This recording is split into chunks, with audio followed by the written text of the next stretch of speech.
Em, kan salah satu tujuan dari LPS, termasuk salah satu tujuan dari kita semua ada di sini, gitu kan, adalah untuk semakin meningkatkan edukasi finansial, literasi finansial, agar semuanya teman-teman yang ada di sini juga lebih jago lagi ya mengatur keuangan, belajar investasi juga dan lain sebagainya. Tapi kalau kita lihat angka nih Pak, literasi finansial kita tuh masih cukup rendah ya Pak ya. Seberapa concern sih, seberapa kita perlu upaya untuk bisa meningkatkan literasi finansial lagi agar semuanya bisa banyak yang lebih paham lagi dan manfaat efek-efek utamanya untuk ekonomi kita ke depannya gimana Pak Cete? Ya, jadi betul kita literasi keuangan kita relatif belum mencapai seluruh masyarakat Indonesia. Nah ini sebenarnya salah satu aktivitas yang penting karena mayoritas dari peserta kan mahasiswa dan siswa. Karena mereka lah masa depan Indonesia. Ya. Jadi merekalah yang nantinya kalau mereka memahami tentang keuangan secara baik, yang pertama, satu, mereka akan paham bahwa tidak ada yang namanya too good to be true. Ya. Tidak ada yang namanya itu balik telapak tangan, jadi naruh nih, ada yang nawarin misalnya, suku bunga penjaminan anggap misalnya 4%, ya. Ada yang nawarin misalnya suku bunga 20%, ya. Nah artinya itu terlalu baik, too good to be true. Di dalam kehidupan, pengalaman hidup saya mengajarkan, tidak ada yang namanya too good to be true. Tidak ada sesuatu yang terlalu istimewa dalam kehidupan ini. Kalau itu terjadi sangat istimewa, tadi suku bunga penjaminan 4%, ada bank yang nawarin maksimum anggaplah 7%, ada yang nawarin 20%, pasti itu congcipo. Tahu congcipo? Ya, pasti itu penipuan. Ya, jadi itu filosofi prinsip. Nah ini gunanya namanya literasi keuangan.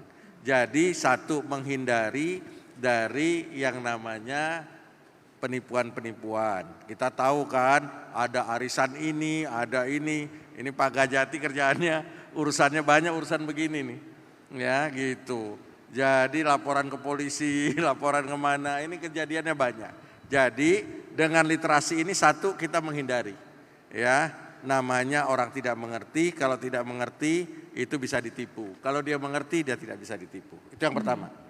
Yang kedua, dia memahami bahwa dengan memahami yang namanya sistem keuangan, dia bisa melakukan investasi untuk masa depannya. Ya, adik-adik misalnya, ya, sekarang, ya, kan uangnya terbatas. Tapi kalau sudah mulai bisa melakukan sesuatu, investasi misalnya, mulai dari yang paling sederhana apa? Menabung. Itu paling sederhana. Ya, kalau sudah mulai meningkat, mungkin investasi di saham. Investasi di surat utang pemerintah, surat berharga negara. Ya, bisa investasi di banyak lagi ya namanya financial arms. Nah, dari situ ya saya banyak mendengar karena generasi saya waktu muda kita nggak ada itu. Namanya literasi keuangan nggak ada juga variasi-variasi investasi nggak ada. Semuanya itu kita lakukan dengan seperak demi seperak dikumpulin dengan keringat dan air mata. Nah, sekarang ini untuk anak-anak muda banyak sekali. Jadi opportunity, kesempatan untuk bisa maju, ya itu akan sangat terbantu kalau Anda memahami yang namanya keuangan. Ya. Karena kata orang itu, uang itu tidak segalanya. Tapi tanpa uang Anda nggak bisa segalanya. Ya, jadi memahami keuangan itu penting, ya. Karena kalau Anda tidak punya uang, Anda tidak akan punya segalanya. Mantap kali, kita tepuk tangan dulu kali ya. Tadi Pak Cete bilang kalau ada yang too good to be true, kalau orang Medan nanti bilangnya palak kali, tipu-tipu. Jadi kurang lebih gitu ya teman-teman ya. Tadi perlu diingatkan bahwa tadi salah satu pesan dari Pak Cete nggak ada yang namanya too good to be true ya Pak ya. Semuanya ada proses, ada jenjangnya, ada tahapnya. Boleh Nah, tambah dikit? boleh silakan. Baru mau nanyain ke Pak Pubraya, silakan Pak. Jadi kan saya mahasiswa teknik dulu. Teman-teman saya tuh pas lulus bikin perusahaan besar-besar. Wow, ada yang punya berapa perusahaan gitu. Tapi dengan berjalannya waktu, semua berguguran Pak pelan-pelan. Sekarang nggak ada semua perusahaan teman-teman saya itu. Karena mereka rupanya tidak mengerti tadi manajemen keuangan yang baik.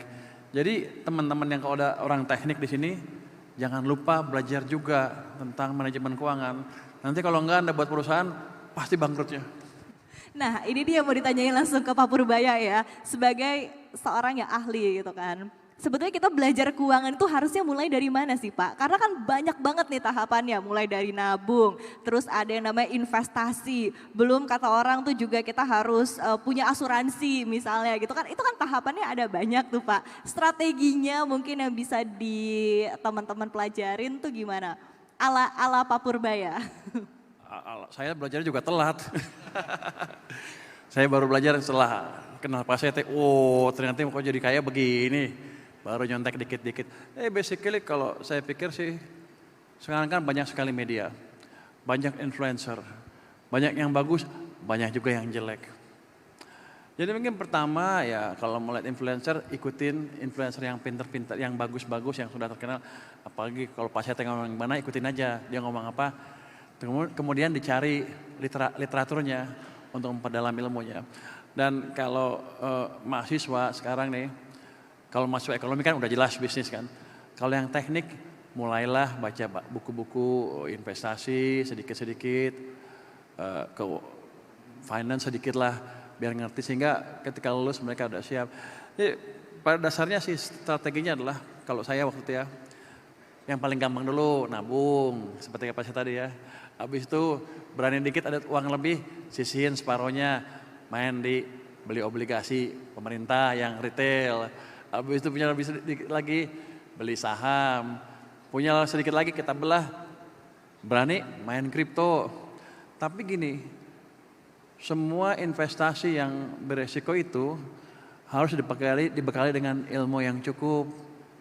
Untuk kalau saham jangka panjang, ekonomi, perusahaan. Kalau yang jangka pendek, kripto atau yang saham jangka pendek, mesti belajar technical analysis. Jadi selama dilengkapi dengan pengetahuan yang cukup dan ngerti barang itu apa yang diinvestasikan, biasanya gagalnya jarang. Saya udah lihat beberapa orang gitu. Oke, baik, kita berikan tepuk tangan tentunya untuk Pak Cete dan juga Pak Purbaya. Next mungkin kita langsung buka Q&A aja ya Pak ya, karena pasti banyak banget yang pengen nanya. Dan sebagai informasi kita juga membuka kesempatan untuk teman-teman yang ada di room 1, 2 dan juga 3 yang ingin bertanya. Nanti kita akan tampilkan di sini. Kita akan mulai dari teman-teman yang ada di sini dulu deh, boleh? Banyak ya Pak ya, kita bingung. Yang berdiri deh boleh Mas. Kita akan cari yang paling semangat ini untuk bertanya.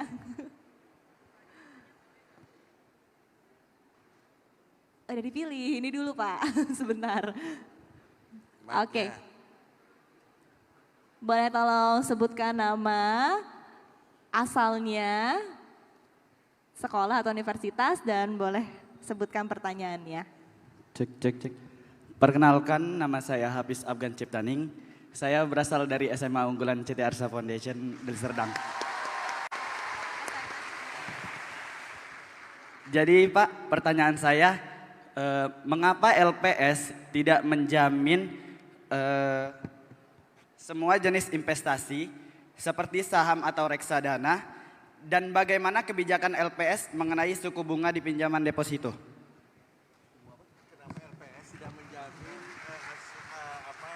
Dan reksadana. Boleh diulang maaf yang kedua tadi? Bagaimana kebijakan LPS mengenai suku bunga di pinjaman deposito? Oke. Kenapa LPS nggak menjamin reksadana, saham, kegedean pasarnya? Satu. Yang kedua, uang saya itu yang 260 triliun itu asalnya dari bank Jadi setiap tahun saya kutip 0,02% ya dari perbankan saya nanti dipakai kalau banknya goncang. Jadi uangnya sebetulnya bukan uang saya tapi nanti strateginya adalah kalau ada bank goncang yang nyelamatin uang dari bank itu juga. Jadi industri menjaga industri gitu. Kalau Bank yang antar sekarang bank kusut, berarti, kalau saya suruh jamin saham saya pasti bangkrut cepat bentar aja. Rugi saya. Kecuali saya narik juga dari saham. Tapi biasanya yang tahu risiko seperti itu, kita anggap mereka sudah mengerti risiko. Jadi tidak perlu dilindungin. Yang kita lindungi adalah rakyat banyak yang tidak terlalu mengerti risiko. Terus untuk suku bunga, bagaimana suku bunga deposito?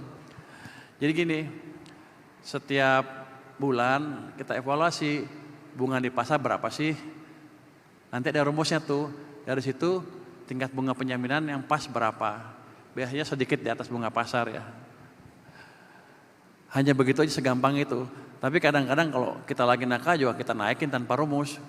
Sesuai dengan kondisi perekonomian. Jadi strategi tingkat bunga penjaminan tadi dipakai untuk mendukung pertumbuhan ekonomi seoptimal mungkin.